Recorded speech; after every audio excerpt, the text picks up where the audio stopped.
देखते हैं तो हमें अपने राइट्स तो एंजॉय करना बहुत पसंद है, लेकिन क्या हम अपनी ड्यूटीज़ भी उसी डिटर्मिनेशन के साथ करते हैं? अगर नहीं करते तो हमें करनी चाहिए, क्योंकि अगर हमें हमारे संविधान ने कुछ राइट्स दिए हैं जिन्हें हम एंजॉय कर सकते हैं, तो हमें हमारे संविधान ने कुछ ड्यूटीज़ भी दी हैं, तो वो भी हमें फॉलो करनी चाहिए। दोस्तों, मैं आपको ये बताना चाहूँगी कि फंडामेंटल ड्यूटीज़ का कॉन्सेप्ट ओरिजिनली कॉन्स्टिट्यूशन में था ही नहीं। ओरिजिनली कॉन्स्टिट्यूशन केवल फंडामेंटल राइट्स की ही बात करता था, लेकिन समय के अनुसार और ज़रूरत के अनुसार फंडामेंटल ड्यूटीज़ की आवश्यकता पड़ी तो हमारे संविधान में इन्हें इंसर्ट किया गया। दोस्तों, जैसे कि हम जानते हैं कि भारत 2 देश से वॉर लड़ चुका है। पहला वॉर था इंडिया चाइना का 1962 का वॉर, और सेकेंड इंडिया पाकिस्तान का 1971 का वॉर। तो इन 2 वॉर्स के बाद भारत ने बहुत सारे क्राइसिस फेस किए, जैसे जीडीपी का रिड्यूस होना, गरीबी, अनएम्प्लॉयमेंट एंड सो ऑन। तब उस समय इंदिरा गांधी गवर्नमेंट ने इन सब चीज़ों को ध्यान में रख के एक इमरजेंसी लगाई, इंटरनल इमरजेंसी। उस इमरजेंसी के दौरान फंडामेंटल ड्यूटीज़ का कॉन्सेप्ट करने की ज़रूरत पड़ी और एक कमेटी का निर्माण किया गया जिसका नाम था स्वर्ण सिंह कमेटी। उस कमेटी की रिकमेंडेशन से हमारे संविधान में फंडामेंटल ड्यूटीज़ को इंसर्ट किया गया। So guys, welcome back to my channel. My name is Swati, और आज की वीडियो में हम बात करेंगे उन्हीं ड्यूटीज़ के बारे में। तो चलिए स्टार्ट करते हैं आज की video. The fundamental duties in the Indian Constitution are inspired by the Constitution of erstwhile USSR, which means कि भारतीय संविधान की फंडामेंटल ड्यूटीज़ को रशिया से बोरो किया गया है या रशिया के संविधान से इंस्पायर है। पूछा जा सकता है कि किस देश से बोरो की गई हैं, तो रशिया से बोरो की गई हैं। In 1976, the Congress Party set up the Sardar Swaran Singh Committee to make recommendation about fundamental duty, the need of which was felt during the internal emergency 1975 to 1977. That is the time duration of internal emergency.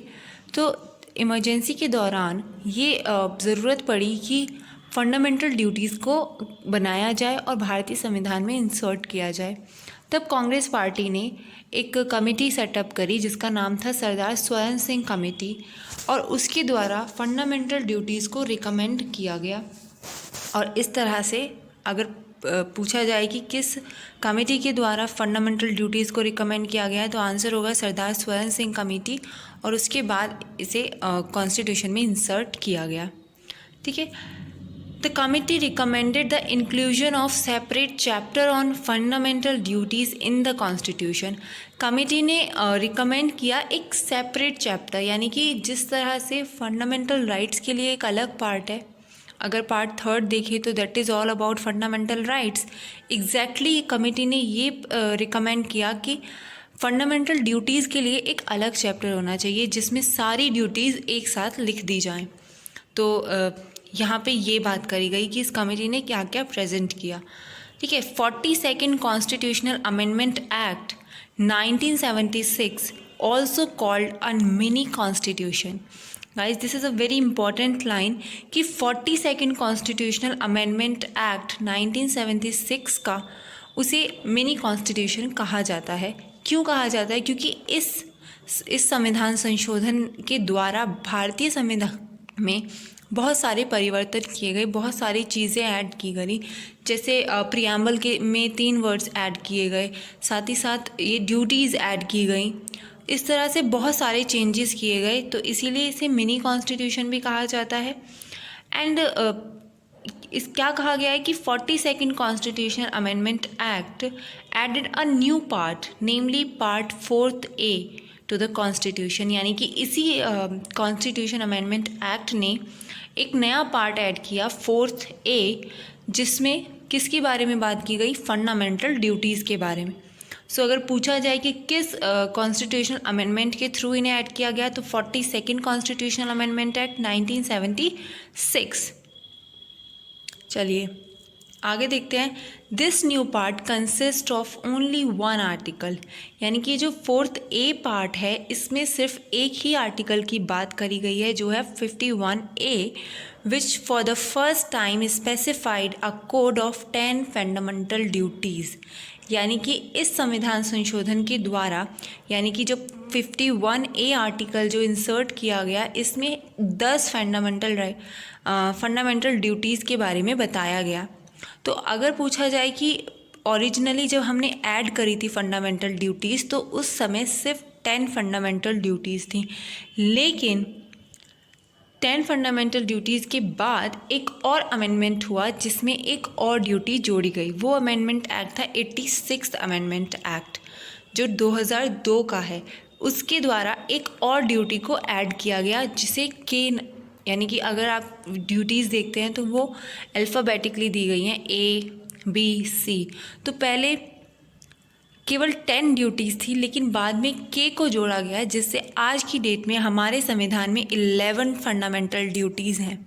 सो अगर पूछा जाए कि पहले कितनी थी तो 10 fundamental duties थी, और अगर पूछा जाए कि 86 कॉन्स्टिट्यूशन अमेंडमेंट एक्ट 2002 के द्वारा अगर करी जाए एनालिसिस किया जाए तो 11 ड्यूटी हैं जो आज भी हम पढ़ते हैं। 11 ड्यूटीज़, ये वो ड्यूटीज़ हैं, ये 10 ड्यूटीज़ वो हैं जो 42nd अमेंडमेंट एक्ट के थ्रू ऐड की गई, यानी कि जो स्टार्टिंग में ऐड की गई थी।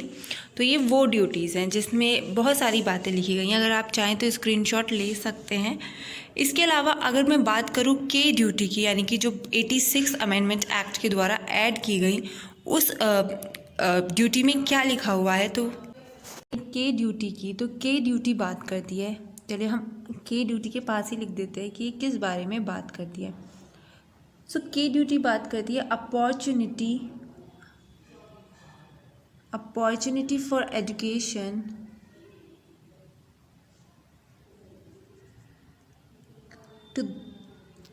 टू हिज चाइल्ड, और एज क्या होनी चाहिए चाइल्ड की 6 to 14 के बीच पे, यानी कि हर एक पेरेंट्स की ये ड्यूटी बनती है कि वो अपने चाइल्ड को जिसकी एज 6 से 14 तक की एज है उसको अपॉर्चुनिटी देना एजुकेशन प्राप्त करने की, ये ड्यूटी बनती है किसकी, पेरेंट्स की, गार्जियन की। ठीक है, आर्टिकल 21A जिसकी हम बात करें वो जो कि हमारा एक फंडामेंटल राइट है, that is also talk about the right to education right, जिसमें यही लिखा गया है कि 6 to 14 एज के बच्चे को राइट मिलना चाहिए एजुकेशन प्राप्त करने का। अब वो स्टेट की ड्यूटी है फ्री एंड कंपलसरी एजुकेशन देने की। के ड्यूटी भी बात करती है इसी बारे में, लेकिन यहाँ पे बात करी है कि पेरेंट्स की ये ड्यूटी बनती है कि वो अपने 6 से 14 साल के बच्चे को एजुकेशन प्रोवाइड कराए। सो के ड्यूटी के द्वारा ये इंसर्ट किया गया। सो गाइस, आज की वीडियो में हमने फंडामेंटल ड्यूटीज़ के बारे में पढ़ा। नेक्स्ट वीडियो में हम बात करेंगे इनसे रिलेटेड MCQs की। So if you like this video please do like, share and subscribe to my channel. Thank you.